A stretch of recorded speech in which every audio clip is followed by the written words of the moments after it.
नमस्कार दोस्तों, मैं आपको बताना चाहता हूँ कि जो पिछली वीडियो में मैंने बताया था आपको कि भगवान का अंश हमारे अंदर क्या है, वह अंश है दोस्तों प्रेम का। जो सभी इंसानों के अंदर होता है प्रेम, वह प्रेम ईश्वर ने सभी के अंदर अपना अंश छोड़ के रखा हुआ है। और आप प्रेम से चाहे जो भी आप पाना चाहें पा सकते हैं। यह दिव्य शक्ति होती है प्रेम, और यही भगवान का अंश है, जिसको कई महापुरुषों ने भी कहा हुआ है। स्वामी विवेकानंद जी, यीशु मसीह जी, और ग्रंथों में भी इस तरीके का उल्लेख आया है कि प्रेम से बड़ा जो है कुछ भी नहीं है। और ईश्वर भी हमें सिखाते हैं, भगवान हमें सिखाते हैं प्रेम करना। प्रेम में इतनी बड़ी शक्ति है कि आप चाहे जो भी पा सकते हैं, और कोई भी चीज़ दुर्लभ नहीं होता अगर आपके अंदर प्रेम है तो।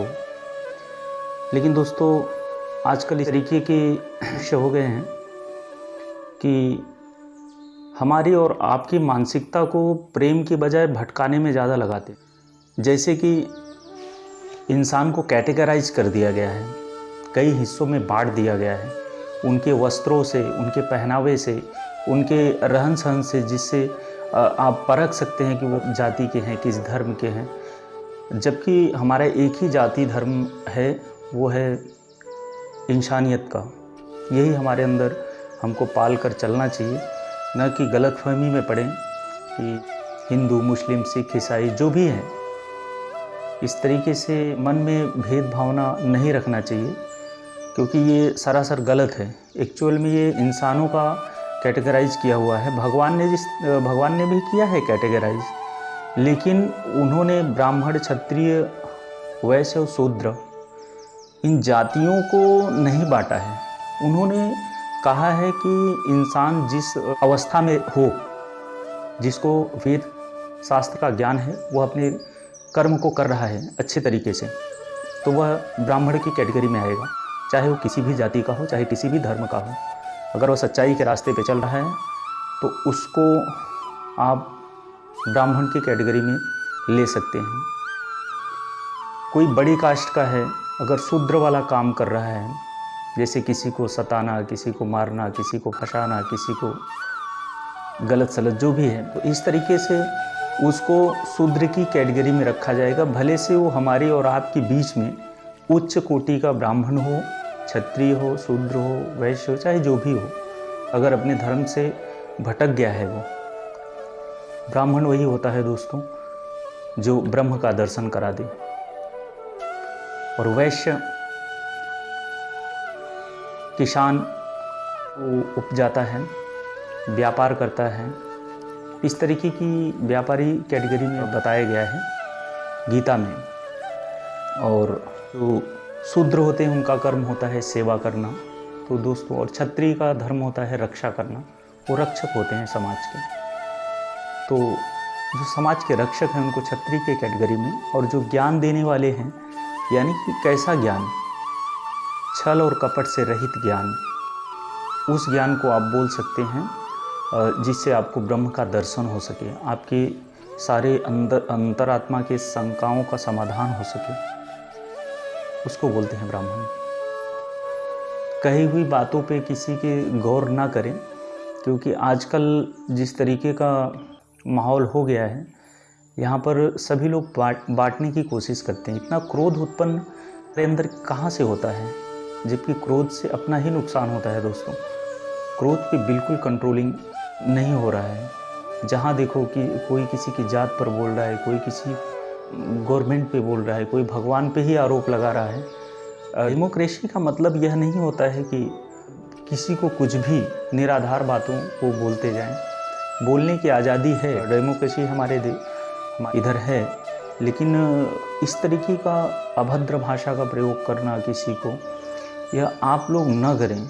जो आध्यात्मिक व्यक्ति है वो इस तरीके का कार्य न करें। उसको सिर्फ प्रेम से ही मतलब रखना चाहिए दोस्तों, और नहीं तो ये घूम फिर करके ये हमें ही आकर मिलता है। इतना बात आप नोट कर लीजिए कि जो भी आप करोगे, जो बोओगे वही वो फसल उगेगी, वही काटना पड़ेगा हमें। तो इसलिए कदापि गलत विचारों को दूर करें और अपने मन में सिर्फ जो प्रेम अंतर आत्मा में है उससे साक्षात्कार करें। प्रेम का मतलब यह नहीं है कि, प्रेम का मतलब होता है कि अपने कर्तव्य का निष्ठापूर्वक निर्वहन करना। जो आपका कर्म है, जो आपका धर्म है, धर्म प्रतिक्षण बदलता रहता है। जैसे किसी को प्यास लगी है, अगर आपके सामने आया, एग्जाम्पल के लिए बता रहा हूँ, और उसने आपसे पानी मांगा, तो आपका धर्म होता है कि पानी पिलाना। अगर आप उसको नकार देते हैं, दुत्कार के भगा देते हैं, तो वो ठीक नहीं, तब आप अपने धर्म से विमुख हो गए। धर्म जो है प्रतिक्षण बदलता रहता है। और ये भौतिक धर्म की बातें नहीं कर रहा हूँ मैं, आध्यात्मिक की बातें कर रहा हूँ। आप लोग गलत सलत मत निकालिएगा। बहुत ही अच्छी ज़िंदगी जी सकते हैं हम लोग अगर प्रेम से जिएं तो। प्रेम ही इस संसार का सार है, हर ग्रंथों का सार है। भगवान भी कहते हैं कि हम भाव के भूखे हैं, प्रेम के। उनको भी प्रेम चाहिए। और मुसीबत तो हर जन्मों में था, त्रेता युग हो, चाहे द्वापर हो, चाहे कलयुग हो, सतयुग हो, किसमें नहीं था दुख? क्यों? राजा रामचंद्र जी के टाइम पे उनको वन गमन करना पड़ा, इतना बड़ा युद्ध हुआ। क्या परेशानियां नहीं थी? परेशानियां रही होंगी तभी युद्ध हुआ। कृष्ण जी के टाइम पे वो बचपन से थे, तभी से उनके ऊपर परेशानियां आना चालू हो गई। अपने घर पे नहीं, अपने माँ बाप के को छोड़ करके दूसरी जगह जाना पड़ा उनको। और उनके टाइम पे भी महाभारत हुआ। आखिर मुसीबत या परेशानी या कुछ न कुछ तो बातें रही होंगी जिसकी वजह से ये सब युद्ध हुआ। तो मुसीबत भगवान के टाइम पे भी था, हर युग में भी था, और इस युग में भी रहेगा। इसलिए हमको आपको अपने अंतःमन के अंदर जो युद्ध चल रहा है, यानी कि प्रेम को हम लोग भूल करके एक बाहरी दुनिया में जी रहे हैं, पूर्ण रूप से भौतिक हो चुके हैं हम, जबकि हमारे अंदर के संस्कार यह नहीं कहते। हमको अपने अंदर के प्रेम को जगाना चाहिए, किसी की परेशानी को समझना चाहिए। और आपका धर्म जो बनता है, प्रतिक्षण हमेशा सजग रहना है आपको कि हम क्या करें कि जो धर्म के खिलाफ ना हो। धर्म बता दिया मैंने दोस्तों कि धर्म ये हिंदू धर्म, मुस्लिम धर्म, सिख धर्म, ईसाई धर्म, इस धर्म की बात मैं नहीं कर रहा हूँ। मैं आपके कर्म का जो नित्य कर्म है उसमें हम अपना धर्म नष्ट न करें। जैसे मैंने अभी आपको एग्जाम्पल एक बताया था कि पानी अगर कोई मांगता है तो उसको पानी देना आपका धर्म है। अगर आपके यहाँ उपलब्ध है तो कैटेगराइज कर दिया गया है। जैसे मैंने आपको बताया ना कि यहाँ पर वेशभूषा को बांट दिया गया है, रंगों को बांट दिया गया है, रहन सहन को बांट दिया गया है, पूजा पाठ की विधि को बांट दिया गया है। हर चीज़ को तो कैटेगराइज कर दिया है, जिससे देख करके आदमी के अंदर माइंड में ये चलने लगता है कि नहीं, ये फलाना डिमका है। तो इस तरीके का नहीं होना चाहिए। हमको देखने पे एक ही फीलिंग आनी चाहिए कि ये इंसान है सामने वाला और एक अच्छा इंसान है। जबकि हमें जाति के आधार पे उनके खिलाफ जहर भरा जाता है। बच्चों के अंदर बहुत सारे लोग इस तरीके का बारे में बताते हैं, बोलते हैं किसी जाति, किसी व्यक्ति, किसी धर्म के बारे में। यह नहीं बोलना चाहिए, बिल्कुल गलत है। उनको सिर्फ एक ही बात समझाना चाहिए कि इंसान इंसान है और इंसान से प्रेम करना चाहिए, चाहे वो किसी भी जाति या किसी भी धर्म का हो। हम अगर नहीं कर सकते तो हमको किसी को बिगाड़ने का या उसको बोलने का हक नहीं है। मैं आपको एक भाग्य की कहानी बताता हूँ कि जो भाग्य में रहेगा वो भाग कर आएगा, और जो भाग्य में नहीं रहेगा वो आकर भी चला जाएगा। और मनुष्य के साथ में क्या क्या होता है, जो लिखा होता है वो होता है, ये तय है। कुछ घटनाएं अपने भविष्य में लिखी होती हैं कि ये होना है आपके साथ में। जैसे पिक्चर का इंटरवल हो गया, उसी तरीके से कुछ घटनाएं जो होती हैं वो भगवान इंटरवल के तरीके रहते हैं कि ये तुम्हारे जीवन में घटेगा, इससे पहले जो करना है तुम बचने के लिए कर सकते हो। जीवन दे दिया, मृत्यु दे दिया, कुछ बीच की घटनाएं दे दी, बाकी पेज सादा है, वह भरना आपको है। किस तरीके से आप भरेंगे, इसी आधार पर आपको अगला जन्म मिलता है। कुत्ते का देना है, बिल्ली का देना है, शेर का देना है, गीदड़ का देना है, लोमड़ी का देना है, पेड़ पौधों का देना है, किस चीज़ का देना है, ये आपका कर्म ही तय करेगा। छोटा सा है, एक पंडित जी थे, रोज वो भिक्षा मांगकर अपना भरण पोषण करते थे। तो एक दिन वो जा रहे थे और हस्तरेखा, उनको मस्तक रेखा और हस्तरेखा में बहुत निपुण ज्ञानी थे वो। तो जा रहे थे तो गंगा जी का किनारा था, वहाँ पर रेत बहुत सारे में कुछ लगा, तो उन्होंने उठाया, देखा तो मनुष्य की खोपड़ी थी, वो खोपड़ी थी। तो उन्होंने उठा लिया, कहीं कुछ मिला था नहीं, एकदम गुस्से में थे, और पैर में लगा तो उसको उठा लिए।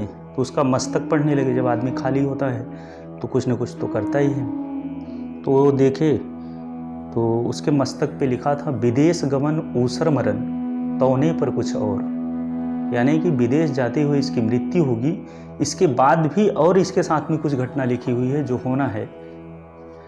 अब पंडित जी बहुत चक्कर में पड़े कि यार इसके, ये मर गया है, इसके बाद इसके साथ में क्या होगा, तो मैं देखूंगा इसके साथ में क्या होगा। तो उन्होंने उस खोपड़ी को अपने झोले में डाल लिया और डाल के दिन भर घूमे, कुछ मिला था नहीं खाने पीने के लिए। तो पंडित जी घर पे आए तो पंडिताइन जी जो थी, उन्होंने बोला कुछ लाए हो?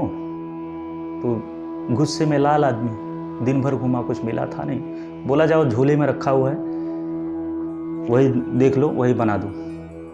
अब जो पंडित जी तो गुस्से में बोले थे, उनको लगा कि पंडिताइन जी देख करके और रख देंगी, वैसे ही झोला फेंक देंगी। लेकिन पंडिताइन ने जब झोला उतारा, देखा तो उसमें मनुष्य की खोपड़ी थी। तो पंडिताइन को भी गुस्सा आ गया। उन्होंने ओखल में रख करके उसको, और वो मूसर आता है ना जो जिससे कूटते हैं, उससे कूट करके और उसका तेल मसाला डालकर उसको भाजी बना के और पंडित जी के सामने दे दिए। तो जब पंडित जी ने थोड़ा सा उठाया, देखा तो खोपड़ी का चूरा था। तो बोले ये क्या? तो आपने बोला था, वो बना दिया मैंने। तब पंडित जी बोले कि इसका यही कर्म बाकी रह गया था। तो दोस्तों, मरने के बाद भी कुछ कर्म भोगने पड़ते हैं हमको, इसलिए सभी से निवेदन है कि भगवान का अंश जो है हमारे अंदर, वो प्रेम का अंश है। आपने गीता में भी सुना होगा कि बाल का 1000वां जो अंश होगा, उतना बड़ी आत्मा है। आत्मा उसी के समान है जिसको कोई देख नहीं सकता है। कोई देख नहीं सकता, वो है प्रेम। प्रेम अनुभव की चीज़ होती है, भगवान भी अनुभव की चीज़ है। तो हम लोग देखने की जिद ना करें, देखना है तो अनुभव को देखिए।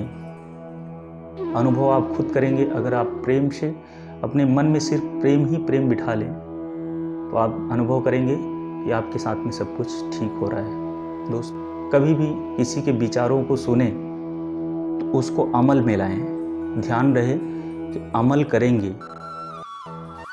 तभी जाकर के आपको बातों का फल मिलता है। और अमल नहीं करेंगे, दिमाग शांत नहीं रखेंगे, भागम दौड़ी में रहेंगे, तो कभी भी इंसान का भला नहीं हो सकता है। इसलिए सचेत रहें, सजग रहें अपने कर्मों में। अपने कर्मों को निष्ठा और ईमानदारी से निभाएं। जो आपको कर्म दिया गया है, जो आपके पास है काम, उसको प्रेम से, ढंग से, ईमानदारी से और निष्ठा से करें। बाकी कौन क्या करता है उसके बारे में मत देखिए। हम सिर्फ स्वयं के जिम्मेदार हैं, बाकी और किसी का हमारे ऊपर बोझ नहीं है।